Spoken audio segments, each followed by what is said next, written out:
Hi guys, did you know that you can do more than just feed your family fresh fruits and vegetables with an indoor garden during the winter? You can actually feed your soul. I cannot even begin to express how much joy and happiness being able to tend to the garden has given me this year. Coming home from a stressful day at work, a really stressful commute with a lot of bumper-to-bumper traffic almost every night, this 5 to 10 minutes taking care of my plants makes my mood lift, and it's wonderful. I'd like to welcome you to my backyard Kentucky homestead, and let me show you around my garden and also show you the DIY grow tent that I've constructed for about $25. Let me show you around. This is a micro tomato. It is a tiny Tim micro tomato that I started last February indoors. Put it outside during the summer, had fruits, had lots of tomatoes on it. It was doing well in September, October when I brought my plants in, so I decided to keep that one. This one also came in from outside. I don't know what it is, but it has tomatoes on it. You can see that. So it has tomatoes on it, quite a few of them. It also has some more blossoms starting up here. And all you need to do, you don't have to have pollinators to pollinate tomatoes. All you got to do is just kind of tap on them a little bit, shake the flower, and the pollen will spread around in the flower and it'll pollinate. So that one is doing really well. Behind that, these are all that I've started this year. So I started these in October. This is a Jimmy Nardella pepper plant that I started in middle to late September indoors. It has flowers on it. I'm hoping it also should pollinate just by shaking the flowers. So I'm hoping to have a pepper here soon. It's got quite a few flowers on it. So this pot back here, I started another one of the quick time cucumbers. It's a parthenocarpic cucumber, which means it's female only flower. I've got another one down on the other shelf I'll show you here in a minute, which I've actually got a lot of flowers or a lot of cucumbers off of, but I think I'm having problems with the light being too much for it. Okay. This is a red robin tomato, started on September 18th. It also has a whole bunch of tomatoes on it and a lot more blooms. It's looking so beautiful, so healthy. See, this one is a micro Tina, and look how many flowers that has on it. It is absolutely loaded with flowers, and it's got a couple of tomatoes starting. There's a couple more down there. And I've actually already harvested one. Oh, here's one that's ripening even. So really wonderful, and they have a wonderful taste. This is a tiny Tim, so it's similar to the one I grew from outside last year. It's a little slower. It was last year too, so it does have a flower and it does have a tomato up there. So very happy. We got a pepperoncini pepper, which I think might actually have some peppers that are pollinated. This one here is absolutely gorgeous. It has these purple, it's a Pippin's Golden Honey, purple flowers on it. Just absolutely gorgeous, and just look how healthy they look. Absolutely wonderful. So I'm hoping to have some peppers here in the next month.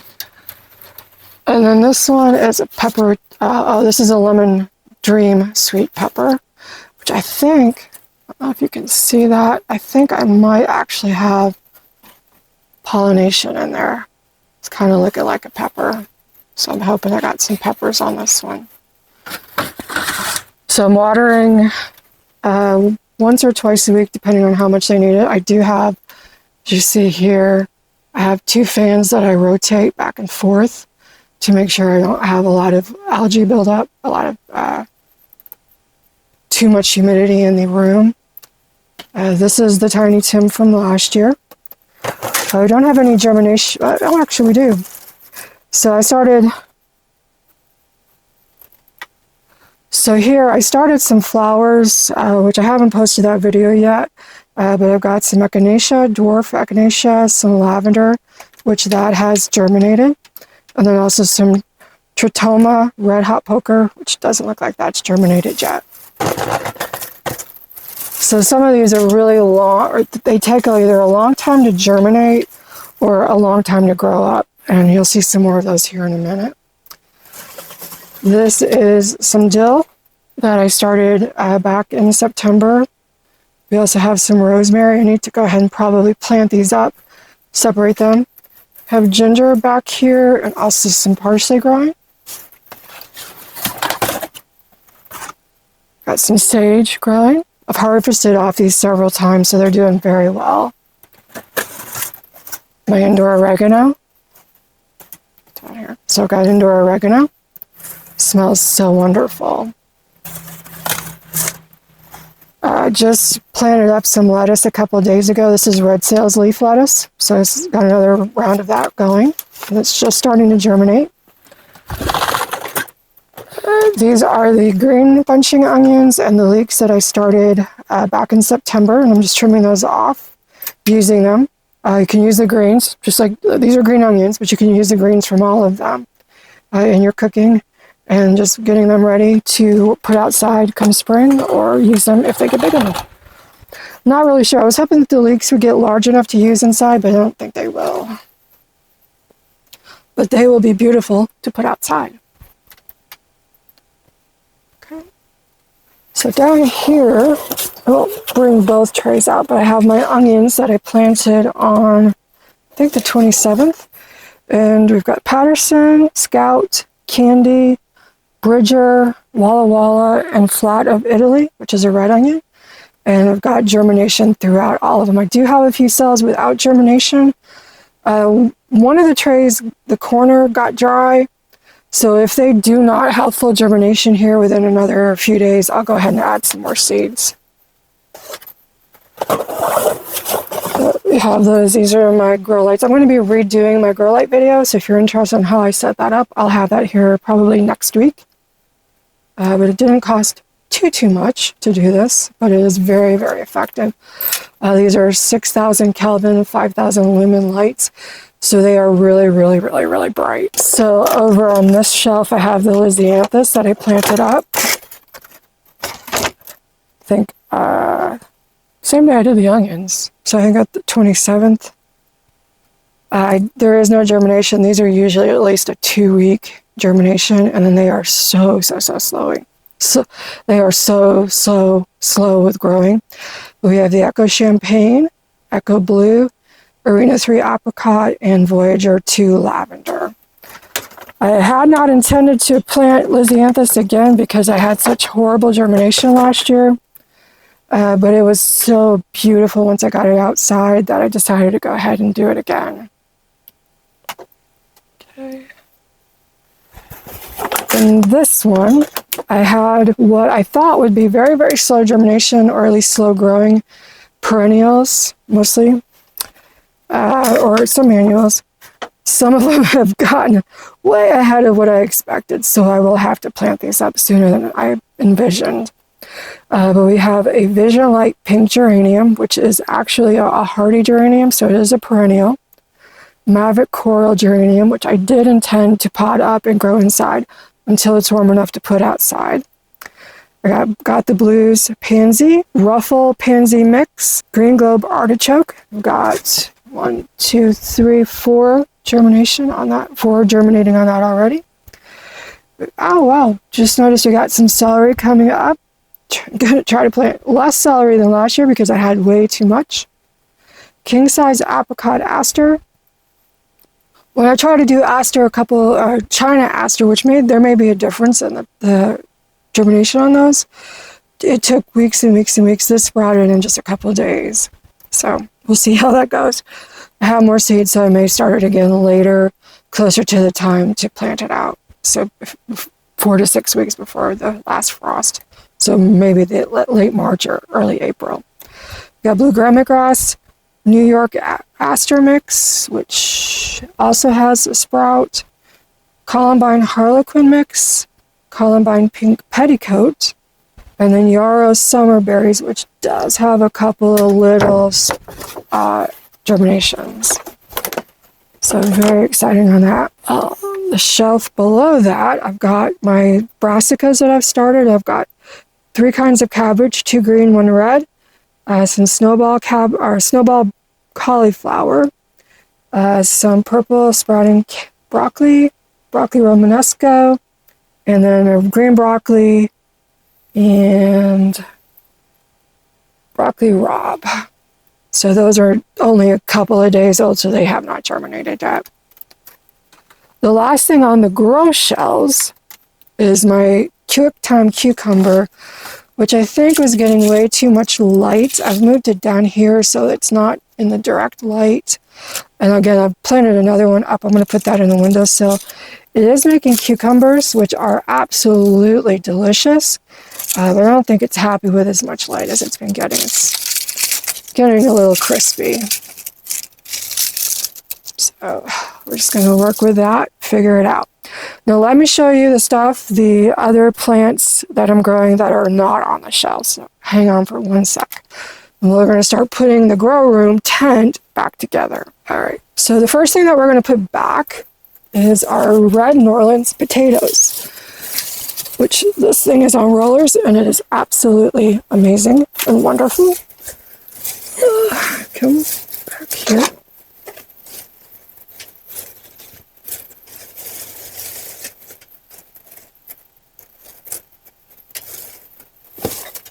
Okay.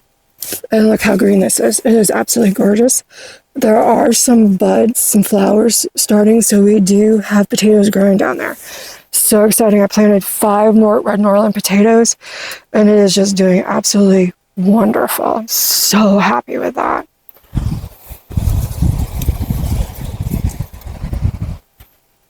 Get it up because it likes to lay on all the other plants.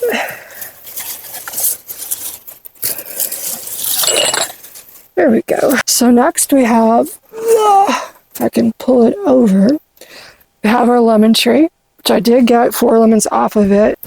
So we have multiple blossoms here. There's some blossoms over on this side, some blossoms starting over here. So I'll have to trim that back, pull some of those buds off once I pollinate them. But what I'll do is just use a paintbrush and just hand pollinate one flower to the next once they're open. But like I said, I had 4 lemons I picked off of this just a month or 2 ago. They're absolutely fabulous. It is a Meyer lemon. So the next resident of our indoor grow room is our Valencia orange. I do keep the full spectrum grow light right next to it. It's 1 or 2 that I've got going right now. And it is just doing beautifully. It's got new growth on it, and it should bloom sometime around April, I believe. So hoping to get some oranges next winter. So now that we've got that back in there, I'm gonna move my grow light this way so that I've got more light going down here to these plants. This is a temporary setup. I will be able to put these out once it gets a little warmer, and then just have to move around it to water things and harvest the fruits and vegetables. But so far it's working really, really well. And you can see everything is really, really happy for the most part. The lemon tree was showing a little bit of wear and tear before I brought it in. I have been fertilizing everything every week or 2. So the new leaves are looking really, really good. And it does have new growth on it. So the next resident is a olive tree that I got at Kroger on clearance from their nursery or from their florist area. And it was about yay big when I got it, so it has put on a lot of growth. And it was outside all summer, and then I brought it back in. So I have been using one of these Zevo bug traps all season. So since I started the grow room back up in October, I've been using one of these. It has worked fabulously well. And I don't really, there's very, very rarely that it's very rare that I see any gnats, but they are being caught on that. So highly recommend using a Zevo in your grow room. It has worked like a charm. So the next resident are our 3 peppers that I was growing in the garden last year that I've brought inside, and I cut them all the way back, and they are leafed out and showing growth. Tucking them in. Trying to keep the footprint on this as tight as I can. So one of these is a bell pepper, one is a jalapeno, and the other might be a chili. I lost the tags, so I'm not sure what they are anymore, but they will be perfectly fine. This one actually has buds on it. Oh, sweet. So I will have pepper plants that are going to be a year old when I put them out in the garden come early May. So we'll get these over, and we might even get peppers over the winter. All right, so what I'm doing for this side of the plants is using these full spectrum LED grow lights. They work really well with the light, but they are kind of tippy. They're heavy, top heavy. But I'm just putting one on this side, and then putting one over on the Valencia orange, and down towards the stuff over here. And again, they are kind of tippy, so it makes it a little difficult. So you notice that I've started to build a DIY grow tent over here. I've seen them online. They're really, really nice, but I didn't really have $200 to spend on one right now, nor do I have the room for it because it's very rigid. It's like what I would need to be 8x4, which would take up most of this room. So what I did is I went online and I got a package of 6 Mylar sheets for like $9. I'm using one behind there. I'm going to eventually get one behind that bookcase. And then I've got one that I'm hanging on a clothes rack that I'm putting on this side. So let me show that to you here. So I just wrap it over here. So we have the the clothes rack holding up that edge, that side. And then over here, I just tuck it in under the beans on the shelf for now. But over there, I've got clips, which are just holding on there, and it is working really, really well. It reduces the amount of light leakage out into the room. It is much darker with that on there, and then you can just see how much more light it's reflecting back out because the overhead light is on. So it's working really well, and it's really helping the plants on the exterior, so I don't have to have as many lights. I will get, like I said, one behind this other bookcase, and then we should be really, really good to go. So that's my indoor garden tour with DIY Grow Tent for January. There's still time to grow it inside, so if you want to get some seeds going, I'd totally recommend that. You could definitely do some herbs. The QuickTime cucumber is amazing. It's crisp and delicious. It's such a clean, fresh taste. And we are even eating the skin. We're not even peeling it off. Just pop it in your mouth, a couple bites. And it is absolutely delicious. So highly recommend it. It's also time to get other seeds started. If you haven't watched already, do check out the onion seed video. I'll have my Lisianthus and other seed video coming up soon. And until the next time, I hope you have a wonderful day. Bye.